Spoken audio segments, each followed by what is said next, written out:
কে কার সাথে প্রেম করে সেটা সে গল্প করতেছে আর হাসতেছে, কে কোন মেয়ের সাথে খারাপ কাজ করেছে সেটা সে গল্প করতেছে আর হাসতেছে। এই গল্প, এই হাসিটা আল্লাহর কিসে আঘাত বলেন তো? আত্মমর্যাদায় আঘাত, আত্মসম্মানে আঘাত। গুনাহ করেছো, গোপন রাখো। গুনাহ করে কি করতে হবে বলেন তো? গোপন রাখতে হবে। এক বক্তা বক্তব্যের মধ্যে বলতেছে, এই যুবক, তোমরা কে কে প্রেম করো সবাই হাত উঠাও। কথা বুঝতে পারেননি? তাহলে সেই বক্তা এই প্রেম করার মতো ভয়াবহ গুনাহকে কি করলো? হালকা বানালো। কি করলো? হালকা বানালো।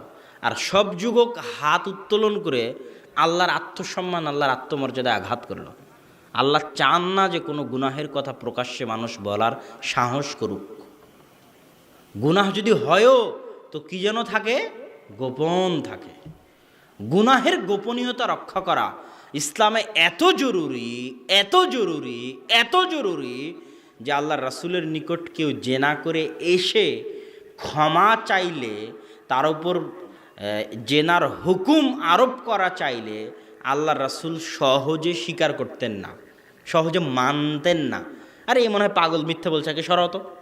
এই তুমি আমাদের সাথে সালাত আদায় করেছো না, সব তোমার গুনাহ ক্ষমা, তুমি সরো।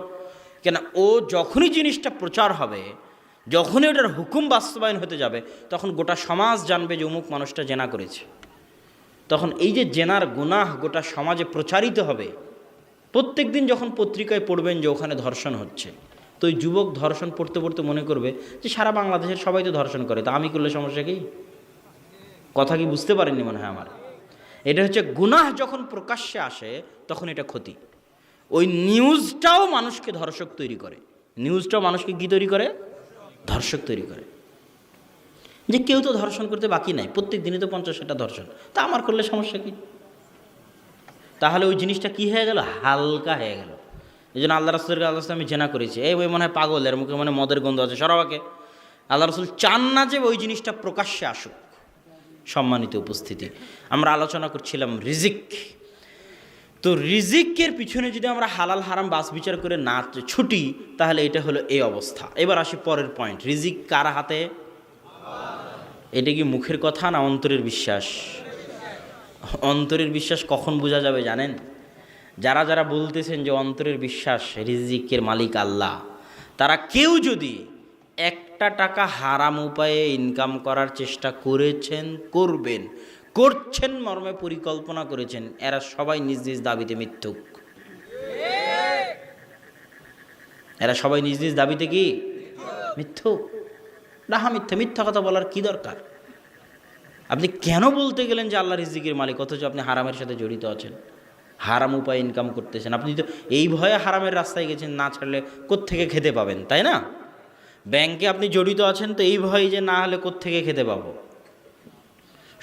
সুদের কারবার করতেছেন তো এই জন্যই যে না হলে কোথায় থেকে খেতে পাবো। তার মানে আপনি আপনার দাবিতে কি বলেন তো? জোরে বলেন, মিথ্যুক। এবার আসেন, আসলেই যে রিজিকের মালিক আল্লাহ, তার একটা আয়াত তো পড়েছে, ওমা মিন দাব্বাতিন ফিল আরদি ইল্লা আলাল্লাহি রিজকুহা। আর একটা হাদিসে কুদসি, রাসূল সাল্লাল্লাহু আলাইহি ওয়াসাল্লাম বলছেন, আল্লাহ বলেন, কে বলেন? আল্লাহ বলেন, বিসমিল্লাহ, ইয়া বানি আদম, আলহামদুলিল্লাহ, হে আদম সন্তান, কুল্লুকুম যায়, তোমরা সবাই ক্ষুধার্ত। আজকের পৃথিবীতে যত কোটি মানুষ আছে সবাই কি বলেন তো? ক্ষুধার্ত। তারপরে আল্লাহর বাক্য, ইল্লা মান আতআমতু, খেতে পেয়েছে ওই যাকে আল্লাহ আমি খেতে দিয়েছি। আল্লাহু আকবার।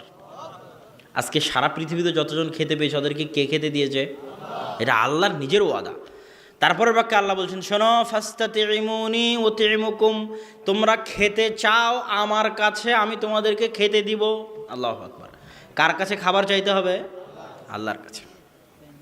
আর এক হাদিসে রাসূল সাল্লাল্লাহু আলাইহি ওয়াসাল্লাম বলছেন, আল্লাহ বলেন, ইয়া বানি আদম, হে আদম সন্তান, লাউ আন্না আউওয়ালাকুম ওয়া আখিরাকুম ওয়া ইনসাকুম ওয়া জিন্নাকুম, তোমাদের প্রথম ব্যক্তি, তোমাদের শেষ ব্যক্তি, জিনের প্রথম, জিনের শেষ, মানুষের প্রথম আদম, মানুষের শেষ কিয়ামত পর্যন্ত সবাই, ইনসাকুম ওয়া জিন্নাকুম, খোলা মাঠে। এই যেমন আজকের এই মধ্য আকাশের এই মাঠে এতগুলো মানুষ জমা হয়েছে, তো এরকম বিশাল খোলা মাঠে একসাথে আদম থেকে নিয়ে কিয়ামত পর্যন্ত সব মানুষ জমা হও, জিনের শুরু থেকে শেষ পর্যন্ত সব মানুষ জমা হও। তারপরে যার যা চাওয়ার আছে ফাসা আলু মাস আলাতাহম, সবাই চাও একবারে একসাথে একই মাঠে, আমার 100 কোটি টাকা চাই, আমার 100 তলা বাড়ি চাই, আমার একটা গাড়ি চাই মার্সিডিজ বেঞ্জের, আমার এরকম সুন্দরী নারী চাই, আমার এত বিঘা জমি চাই, যার যা চাওয়ার সবার চাওয়া এক মাঠে একই সাথে আমি আল্লাহ যদি পূরণ করে দিই, দিতে পারবো, যদি পূরণ করে দিই, মা নাকাসা মিম্মা ইন্দি, আমার নিকটে যা আছে তা থেকে ততটুকুও কমতি সৃষ্টি হবে না। যতটুকু একটা সুঁই সমুদ্রে ডুবানোর পর সুঁই উঠিয়ে নিলে সুঁইয়ের সাথে লেগে থাকা পানির জন্য সমুদ্রের পানিতে যতটুকু কমতি সৃষ্টি হয়, সারা পৃথিবীর সব মানুষকে আদম থেকে নিয়ে কিয়ামত পর্যন্ত সব জিনকে এক মাঠে একসাথে যে যা চাইলো তাকে তা দিয়ে দেওয়ার পর আমার নিকটে যা আছে তা থেকে ততটুকুও কমতি সৃষ্টি হবে না। তাহলে আসল ধনী কে? এই জন্য আল্লাহ কোরআনে বলেছে আনতুমুল ফুকারা। মুফতি কাজী ইব্রাহিম সাহেব এক বক্তব্য বলেছিলেন, যদিও ওনার কিছু কিছু বক্তব্যের সাথে আমাদের মতভেদ আছে, যে আমি ফইননি, তুই ফইননি, তোর বাপ ফইননি, তোর মা ফইননি, উনি এক বক্তব্য বলেছিলেন। তো এটা মূলত কোরআনের এই আয়াতের অনুবাদ। আল্লাহ বলেছেন আনতুমুল ফুকারা, তোমরা সবাই কি ফকির। আসল ধনী কে? আল্লাহ সুবহানাহু ওয়া তাআলা। তো এখন একজন এমপি যদি কোটি টাকার মালিক হয়, একটা মন্ত্রী যদি কোটি টাকার মালিক হয়, তো ওই মন্ত্রী এমপির সন্তান কি টাকার ভয় করবে? মানুষ বলে না, আরে ওর বাপের টাকা আছে, ওর কি চিন্তা, বলে না, ওর বাপের জমি আছে, ওর কি চিন্তা। তো এখন যার বাপের টাকা আছে তার যদি চিন্তা না থাকে, তো যার রব আল গানি, সব ধনীর ধনী, সব ধনী তো ফকির, আসল ধনী কে? আল্লাহ। তো যার রব আসল ধনী, সব দুনিয়াতে সবই তো ফকির। তো যে আল্লাহর 100তে 100 বান্দা, 100তে 100 গোলাম, যার রব আসল ধনী, তার কি রিজিকের ভয় থাকতে পারে? পারে না। যে আব্দুল গনি, আব্দুর রাজ্জাক, রিজিক দাতার বান্দা যে, গনির বান্দা যে, আসল ধনীর বান্দা যে, সে রুজির ভয় করতে পারে না। রুজির ভয় যদি তার অন্তরে থাকে, তাহলে এখনও সে 100তে 100 গনির বান্দা নয়, এখনও সে 100তে 100 রাজ্জাকের বান্দা নয়। এখনও তার অন্তরে অন্য কোনো কিছুর দাসত্ব আছে, পূর্ণ আল্লাহর দাসত্ব সে এখনও বরণ করতে পারেনি। তার অন্তর পূর্ণরূপে এখনও আল্লাহর সামনে স্যালেন্ডার, মাথা নত করতে পারেনি। ইসলাম মানে স্যালেন্ডার করা, আল্লাহর সামনে পরিপূর্ণ নিজেকে সঁপে দেওয়া, এটা এখনও তার অন্তর পারেনি। সম্মানিত উপস্থিতি, রিজিকের মালিক যে আল্লাহ সুবহানাহু তাআলা, এবং রিজিক যে আমার আপনার হাতে নাই, তার আর একটা দলিল আব্দুল্লাহ বিন মাসউদ রাদিয়াল্লাহু তাআলা আনহু থেকে বর্ণিত। তিনি বলেন, রাসূল সাল্লাল্লাহু আলাইহি ওয়াসাল্লাম বলছেন, কুল্লু নাফসিন লা তামুতু হাত্তা তুস্তাওফা রিজকুহা। দুনিয়ার বুকে এমন কোনো আত্মা নেই যে আত্মা মারা যাবে অথচ তার রিজিক পূর্ণ হয়নি।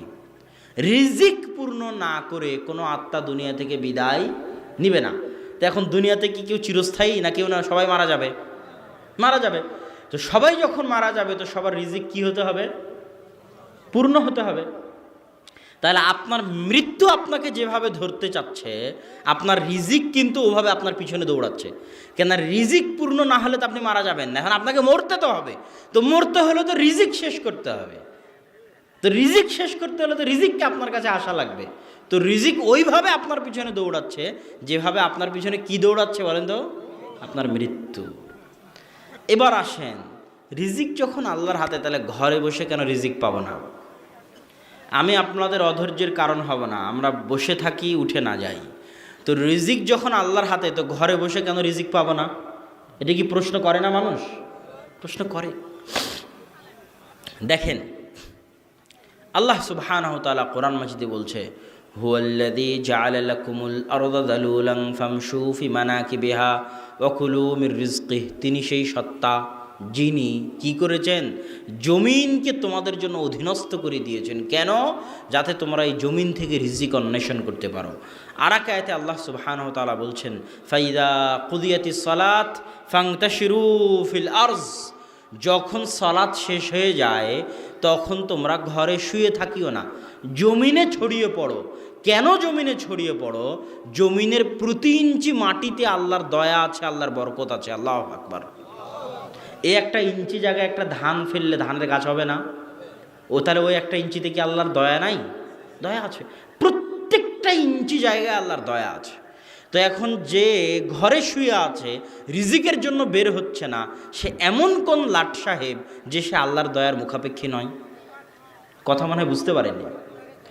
যে রিজিকের জন্য বের না হয়ে যে রিক্সাওয়ালা ঘরে শুয়ে আছে, ও এমন কোন লাট সাহেব যে আল্লাহর দয়ার মুখাপেক্ষী নয়? দাউদ আলাইহিস সালাম তো কোটি টাকার মালিক, লাখ টাকার মালিক, বিশাল ক্ষমতার মালিক।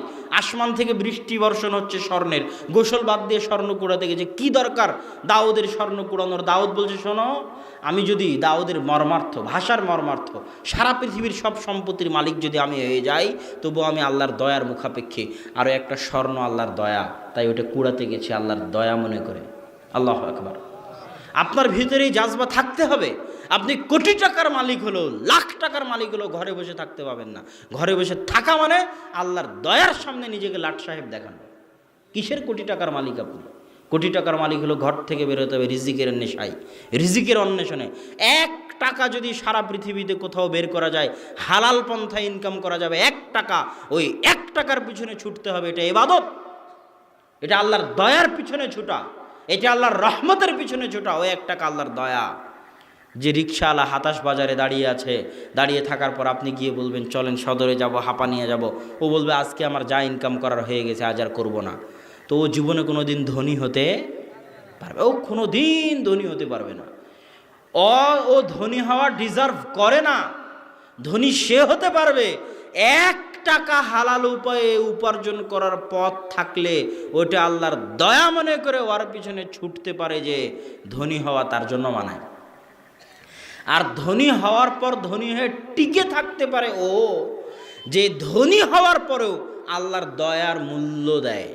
ধনী হয়ে গেছে, তখন বউ চাউল ধুতে গিয়ে যা চাউল পড়ে গেছে সব ফেলে দিয়েছে, ওটা আর উঠিয়ে নেয়নি। তো ওই একটা চাউল কার দয়া বলেন তো? আল্লাহর দয়া। ওই একটা ভাত কার দয়া? আল্লাহর দয়া। ও আর ধনী থাকবে না। ওর বউ যে চাউল ফেলে দিয়েছে না, ওর ছেলে মেয়ে খেতে বসে ভাত ফেলে দিয়েছে না, উঠিয়ে খায়নি না, কথা বুঝতে পারেননি? খাদ্যদ্রব্যকে অবহেলা করেছে, ধনী হয়ে গেছে এই জন্য। ওই খাদ্যদ্রব্য কার দয়া?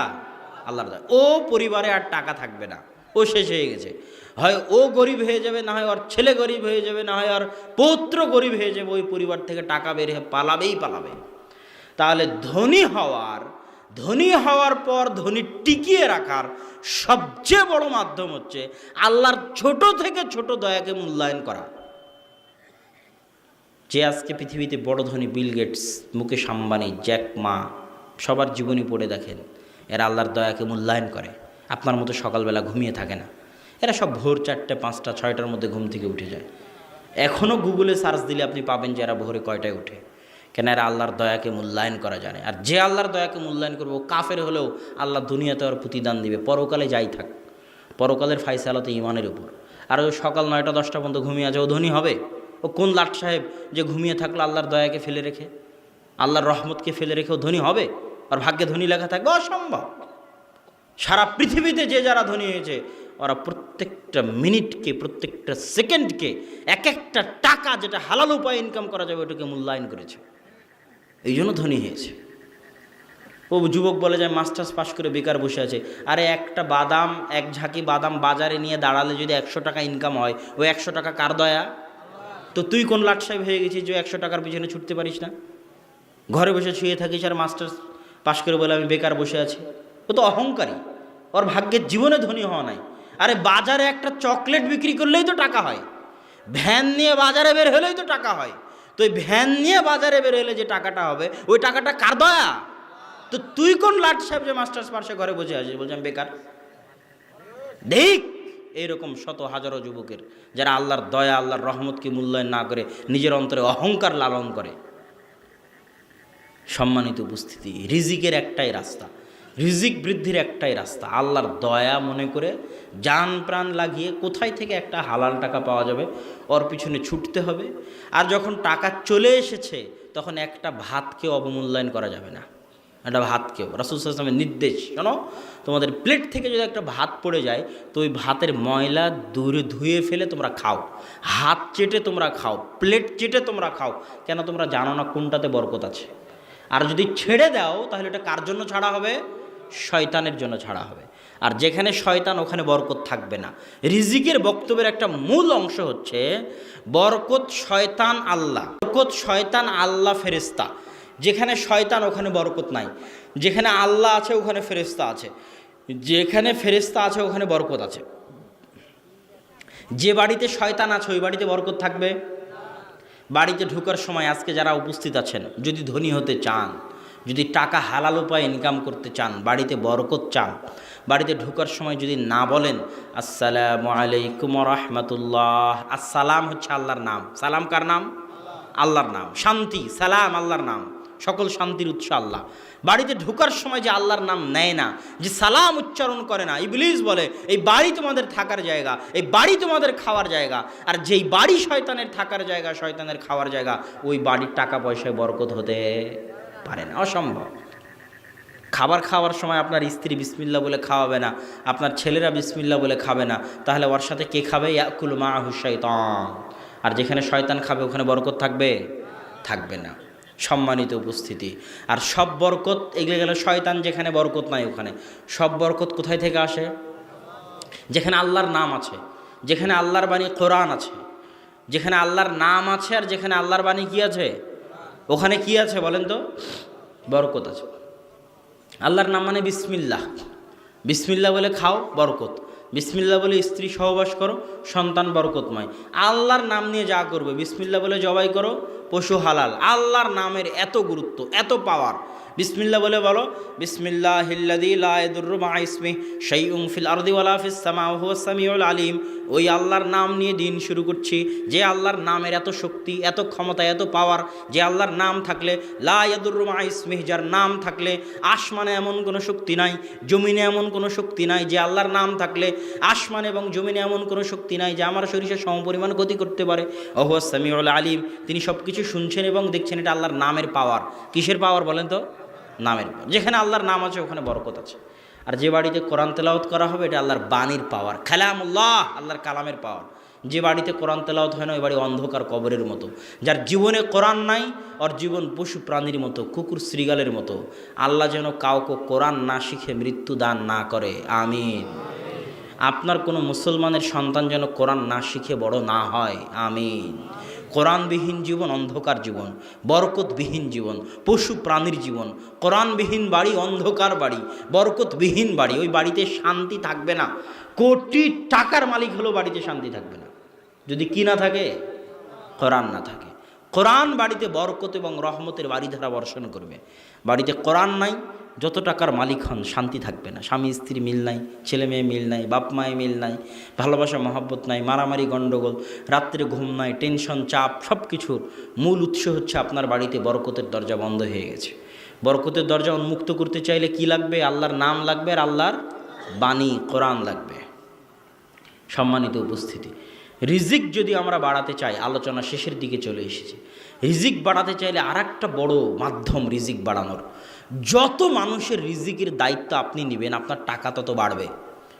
যত মানুষের রিজিকের দায়িত্ব আপনি নেবেন আপনার টাকা তত কি হবে? আপনি যখন একাই ছিলেন তো আপনার ভাগ্যে যা রিজিক লেখা আছে তা তো আপনার কাছে আসবে, আসবে না? আসবে। এবার একটা মেয়েকে বিয়ে করে আসলেন, ও তো বাড়ির বাইরে কাজ করে না, স্কুলে যায় না, কলেজে যায় না, বাড়িতে থাকে, তো ওর ভাগ্যে কি রিজিক নাই? ওর রিজিক কার মাধ্যমে আসবে? আপনার মাধ্যমে আসবে। তো আপনার টাকা বাড়বে না বাড়বে না বলেন তো? 100 বার বাড়বে। একটা সন্তান যখন হলো তো ওর ভাগ্যে কি রিজিক নাই? ওর রিজিকের দায়িত্ব কার? একটু আমার সাথে কথা বলতে হবে। পৃথিবী চালায় কে? মানুষ কার বান্দা? তাহলে যে পৃথিবী চালায় তার বান্দাদের খাওয়ানোর দায়িত্ব কি তার নয়? তার। না হলে তো আল্লাহ অযোগ্য পরিচালক, নাউজুবিল্লাহ, অসচেতন পরিচালক। তাহলে জমিন আল্লাহর, সৃষ্টিকর্তা আল্লাহ, আমরা বান্দা আল্লাহর, তাহলে আমাদের খাওয়াবে কে? আল্লাহ। আল্লাহ বলছেন লা তাকতুলু আওলাদাকুম খাশিয়াতা ইমলাক, দারিদ্রতার ভয়ে তোমরা সন্তানকে হত্যা করিও না। শোনো, নাহনু নারযুকুকুম ওয়া ইয়াহুম, তোকেও খাওয়াই আমি, তোর রিজিকের মালিকও আমি, তোর সন্তানকেও খাওয়াবো আমি। কেন না দুনিয়ার মালিক আমি, দুনিয়ার মালিক তো আর তুই না। দুনিয়ার মালিক কি মানুষ নাকি? হ্যাঁ, ওই যে সন্তান, ওই সন্তানের মালিক আপনি নাকি? এই কত আজমির, কত শাহজালাল, কত ডাক্তার বেঙ্গলোর মুম্বাই, সন্তান দেওয়ার ক্ষমতা কোনো ডাক্তারের আছে? আপনার আছে সন্তান নেওয়ার ক্ষমতা? আপনার আছে? আপনি যে বলেন সন্তান নিব না, আপনার আছে নাকি নেওয়ার ক্ষমতা যে বলেন নিবেন না? কথা বুঝতে পারেননি? আপনার তো ক্ষমতা নেই। ওর মালিক কে? আপনি তো আর মালিক না। তাহলে তোকেও খাওয়াই আমি, তোর সন্তানকেও খাওয়াবো আমি, কেন না মালিক আমি, পৃথিবী চালাই আমি বুঝবো কেমনে খাওয়ানো লাগবে, এটা তোর দায়িত্ব নয়। অতএব দারিদ্রতার কারণে সন্তান নিও না, সন্তান নেওয়া বন্ধ করিও না। সন্তান নেও, টাকা বাড়িয়ে দেবো আমি, এটা হবেই হবে, বাড়বেই বাড়বে, অবশ্যই বাড়বে। আজ না বাড়লে কাল বাড়বে, কাল না বাড়লে পরশু বাড়বে, পরশু না বাড়লে তার পরের দিন বাড়বে, আপনার জীবদ্দশায় না বাড়লে আপনার সন্তানদের হায়াতে বাড়বে। সন্তান বেশি হলে রুজি রুটিতে বরকত হবেই হবে। সম্মানিত উপস্থিতি, আমি আমার বক্তব্যের শেষের দিকে চলে এসেছি। এক ব্যক্তি, দুই ভাই। তো এক ভাই বাহিরে কাজ করে, এক ভাই মসজিদে নববীতে পড়ে। তো ওই যে ভাই বাহিরে কাজ করে, ও আল্লাহ রাসূলকে এসে বলছে, আল্লাহ রাসূল, আমার ভাই মসজিদে নববীতে পড়ে, তো আর রিজিকও আমাকে বহন করতে হয়, আর রুজি রুটিও আমাকে চালাতে হয়। তো আপনি একটু যদি দয়া করে বলেন, ও যদি আমার সাথে কাজ করতো তাহলে আমার টাকা পয়সা সহজ হয়ে যেত। তখন আল্লাহ রাসূল বলেন, শোনো, লাআল্লাকা তুরযাকু বিহি, তুমি এখন যে টাকা পাচ্ছ, ওই টাকা তুমি পরিশ্রম করছো এই জন্য পাচ্ছ, এই কথা ভুল। তুমি তোমার এই ভাইয়ের রিজিকের দায়িত্ব পালন করছো, এই জন্য আল্লাহ তোমার টাকা পয়সায় বরকত দিয়েছে। আল্লাহু আকবার। আর এর দায়িত্ব তুমি যদি সরিয়ে নাও, তোমার টাকা পয়সা কমে যাবে, বাড়বে না। এটা পৃথিবীর নিয়ম। আল্লাহ সুবহানাহু ওয়া তাআলা আমাদেরকে তৌফিক দান করুক রিজিক বুঝার। মাইয়াত্তাকিল্লাহ, যে আল্লাহকে ভয় করবে, যে আল্লাহর উপর ভরসা করবে, আল্লাহ তার রিজিকের ব্যবস্থা করবেন এমন জায়গা থেকে যেখান থেকে ও কল্পনাও করতে পারবে না। আজকে সারা পৃথিবীর যত পশু পাখি, পাখপাখালি, পোকামাকড়, কীটপতঙ্গ, জীবজন্তু, জানোয়ার, গরু, মহিষ, বাঘ, ভাল্লুক, ছাগল, মাছ যত খাবার খেয়েছে, সারা পৃথিবীর সব মানুষ অত খাবার খায়নি আজকে। এটা পৃথিবীর পরিসংখ্যান। সারা পৃথিবীর সব মানুষ অত খাবার খায়নি। যত খাবার কারা খেয়েছে বলেন তো? পশু প্রাণী খেয়েছে। তো পশু প্রাণী কি কালকের খাবার জমা করে রাখে? তো পশু প্রাণীকে আজকে খাওয়ালো কে? আল্লাহ। যে আল্লাহ পশু প্রাণীকে খাওয়াতে পেরেছে, ওই আল্লাহ মানুষকেও খাওয়াতে পারবে। এই রিজিকের আলোচনা বিশাল লম্বা বিস্তর আলোচনা। আমাদের কাছে বই আছে রিজিকের উপর, যেই এই বক্তব্য দেওয়ার পরেই মূলত বইটা লেখা। আজকে স্টেজেও আপনারা পাবেন বইটা। তো অবশ্যই যাওয়ার সময় রিজিক বই, এবং কিছুই না পারলে অন্তত পক্ষে মাসিক আল ইতিসাম পত্রিকা, এই একটা পত্রিকার পিছনে কত গবেষক, কত লেখক, কত মুফতি, কত পরিশ্রম। আব্দুর রাজ্জাক বিন ইউসুফকে যখন সিলেটে হামলা করা হলো, তখন তিনি বক্তব্যে বললেন, আমাকে দাম দিতে হবে না, আমি দাম দেওয়ার কেউ নই, আমাকে ভালোবাসতে হবে না। যদি সত্যি আমাকে ভালোবাসতে চান, আমি জাতির জাতীয় সম্পদ নই, এই পত্রিকা জাতির জাতীয় সম্পদ, ওই জামিয়া সালাফিয়া জাতির জাতীয় সম্পদ। আমার জীবন মরণ এই পত্রিকা, আমার জীবন মরণ ওই জামিয়া সালাফিয়া। আপনি আমাকে ভালোবাসতে চান, আমাকে দাম দেওয়ার দরকার নাই, আমার এই পত্রিকাকে দাম দেন, আমার প্রতিষ্ঠানের জন্য দোয়া করেন। আমি জাতির কিছু নই, এগুলো জাতির জিনিস, এগুলোকে মূল্যায়ন করতে হবে জাতিকে। আরও যে নতুন বইগুলো প্রকাশ হয়েছে, কে বড় ক্ষতিগ্রস্ত, নতুন আঙ্গিকে রাসূল সাল্লাল্লাহু আলাইহি ওয়াসাল্লামের সালাত, যেটা বনাম প্রচলিত সালাত, শেখ আব্দুর রাজ্জাক বিন ইউসুফের নতুন বই। এই বইটা জনসাধারণের জন্য খুবই উপকারী। আইনে রাসূল, দোয়া অধ্যায়, মিন্নাতুল বারি, এই বইগুলো আপনারা অবশ্যই যাওয়ার সময় নিয়ে যাবেন।